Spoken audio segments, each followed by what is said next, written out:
Menyebut namanya saja sudah pasti membuat orang mengernyitkan dahi. Gangtai.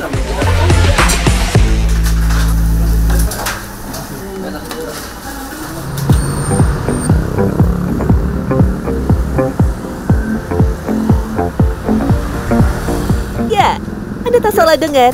Tetapi alih-alih rasa jijik yang memenuhi rongga pikiran, Gangtai justru dipenuhi dengan kuliner yang tak hanya legendaris, tetapi juga laris manis. Lalu jika begitu, tak asal-muasal gang ini dinamai seperti kotoran? Untuk mencapai Gangtai memang butuh usaha yang lebih teliti. Dimulai dari kawasan Pasar Lama Jatinegara, perjalanan dilanjutkan menuju Jalan Pasar Lama yang merupakan pintu masuk wihara Amurfa Bumi Jatinegara. Setelah itu, pengunjung akan melewati pedagang kerajinan rotan dan besek bambu yang menandakan Gangtai semakin dekat.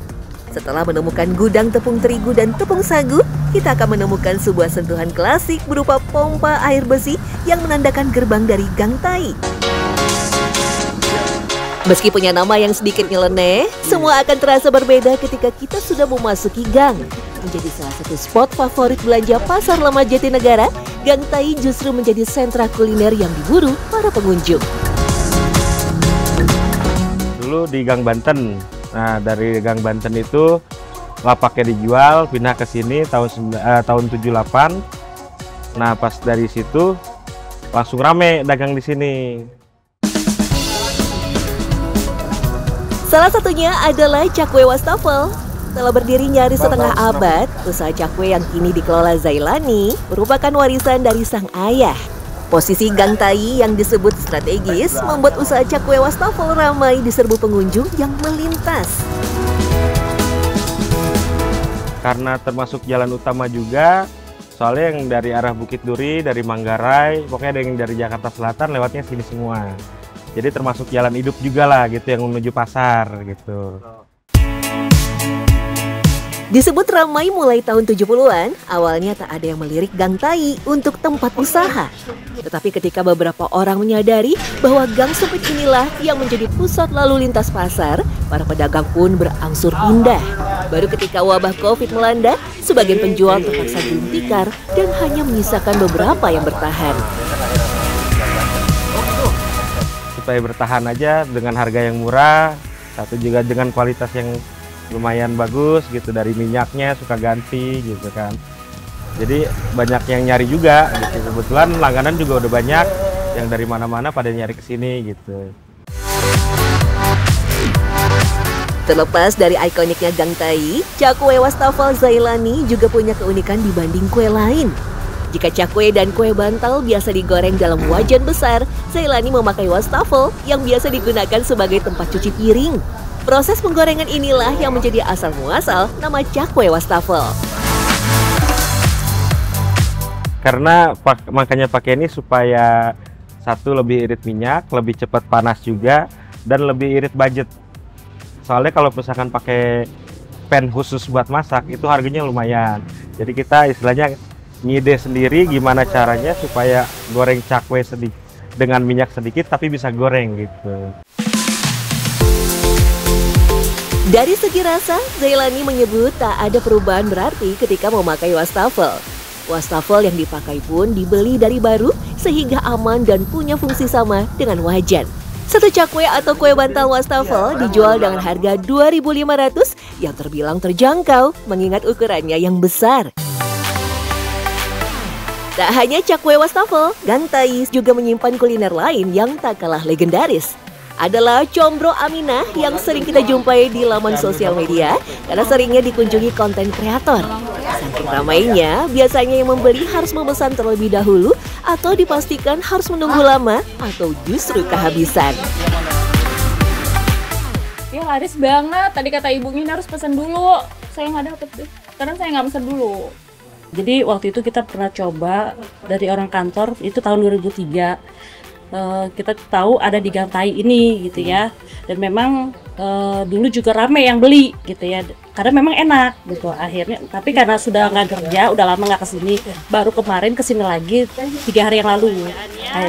Akhirnya kita nggak bisa dapat karena harus pre-order gitu. Jadi pesen dulu. Nah kemarin kita pesan, hari ini kita bawa. Setelah berjualan sejak tahun 92, Bu Aminah awalnya berjualan di lapak Pasar Lama Jatinegara. Tetapi karena musibah kebakaran, usaha combro akhirnya harus bergeser ke Gang Tai sampai sekarang. Orang tua saya dulu usahanya kan dulu keliling. Pas keliling begitu ada yang ngunjukin ada di gang sini gitu kan. Ternyata pas bapak saya diunjukin pernah kejadian insiden 3 kali jatuh, makanannya tublek, kagak kejual dong gitu. Pas besok-besokannya pas dagang itu diunjukin kata bapak saya, nah ini mah ternyata tempat gue pernah jatuh dagangan gue di sini kan gitu kan, katanya kan. Udah habis itu ya bismillah lah, karena kan gang ini kan sepi, jarang ada orang yang lewat gitu. Pas bapak saya buka sih alhamdulillah orang sampai sekarang gitu. Makanan combro pun dipilih sebagai jualan karena keluarga Aminah yang notabene berasal dari Jawa Barat. Merupakan singkatan dari oncom di jero alias oncom di dalam, combro memang tersohor di Tatar Priangan sejak masa penjajahan. Terkenal dengan ukurannya yang besar, combro Bu Aminah punya tekstur kulit yang demikian lembut. Kalau kata yang customernya itu pelanggan-pelanggan dari bapak saya juga, combro saya buat 2 hari aja masih empuk, masih bisa enak dimakan. Kita kan makanya kita ngomong gini karena saya juga kan taunya dari yang pembeli, ya kan, konsumen gitu. Kalau oncom sih emang orang tua sih selalu dimasak dulu kan biar tanak gitu. Kalau resep mah kita nggak rubah-rubah sih. Tak heran, bahkan sebelum viral keberadaannya di media sosial, combro Bu Aminah bisa laku terjual sampai ribuan setiap harinya. Tanggung-tanggung, Bu Aminah bahkan mampu menghabiskan 100 kg singkong setiap hari untuk membuat combro. Kurang lebih 4 bulanan kemarian kayaknya sih. Semenjak di vlog-vlog begitu, jadi yang pada mesen-mesen juga agak susah juga gitu. Jadi kadang-kadang ada yang kelewat juga pesanan orang gitu. Kita sih sebenarnya sebelum diviralin juga kita emang udah 100 kilo sebenarnya singkong. Gitu. Pelanggan-pelanggan yang lama yang biasanya dapat dadakan beli, ini nggak dapet. Tenarnya combro Bu Aminah memang tak main-main. Beberapa pelanggan bahkan membeli combro Bu Aminah untuk dibawa ke luar negeri. Meski keberadaannya tertutup oleh hiruk-pikuk pasar, buai kelezatan combro Bu Aminah tetap tercium oleh para penggemarnya. Itu mungkin karena rasanya udah cocok juga gitu kan. Walaupun combro di mana aja, tapi kan cocoknya mungkin di sini gitu. Ya kan? Walaupun gangnya sempit? Gangnya sempit tetap aja dicari kan gitu. Iya, cuma karena pernah kita juga buka cabang di tempat lain juga kan nggak berjalan juga. Berdekatan dengan Gang Tai, pengunjung juga bisa menikmati kuliner yang tak kalah viral, Siomay Wawa. Berada di Gang Banten, kedai Siomay Wawa dulu juga penghuni Pasar Lama Jatinegara sebelum terbakar di tahun 1992. Persis seperti kios makanan lain di Gang Tai, Siomay Wawa juga menerapkan open kitchen alias dapur terbuka yang langsung terlihat oleh pembeli. Indah, sang penjual mengaku, gang yang sempit ternyata tak lantas membuat rezeki menjadi sempit. Meski begitu, dirinya selalu mempertahankan rasa Siomay Wawa dengan resep yang ia pakai dari dulu kala.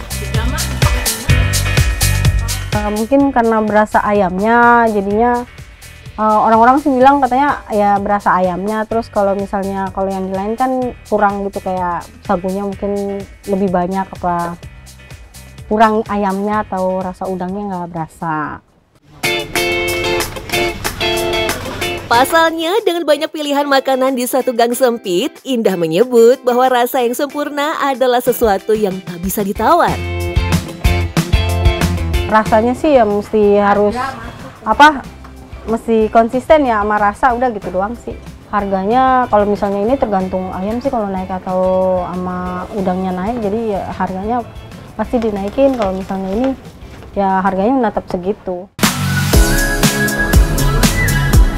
Lantas, dari mana sebenarnya penamaan Gang Tai muncul? Dari beberapa catatan, penyebutan Gang Tai sebenarnya disematkan dari kebiasaan masyarakat yang membuang kotoran tepat di saluran irigasi. Bau sampah yang menumpuk akhirnya mencetuskan nama Gang Tai yang kemudian dikenal sampai sekarang. Tetapi seiring keberadaan para penjual, Gang Tai mulai melupakan masa lalu yang suram, bahkan bertransformasi menjadi salah satu hidden gem para penikmat kuliner. Jadi yang kalau buat sekarang sih alhamdulillah karena udah banyak yang lewat, ya kan. Jadi orang juga udah pada melihara ini gang, ibarat katanya kan udah masing-masing pada ini kan buka toko pasti nyapu apa gimana gitu kan. Udah nggak ada yang ini lagi sih sebenarnya sekarang mah. Udah alhamdulillah udah bersih, udah nyaman kita gitu aja. Ya, siapa yang menyangka dengan nama yang sedikit menggelitik, Gang Tai yang sempit mampu menjadi lahan penghidupan bagi mereka yang berada di dalamnya. Bahkan nama itu seolah membuktikan bahwa memang tak layak memandang buku hanya dari sampulnya saja.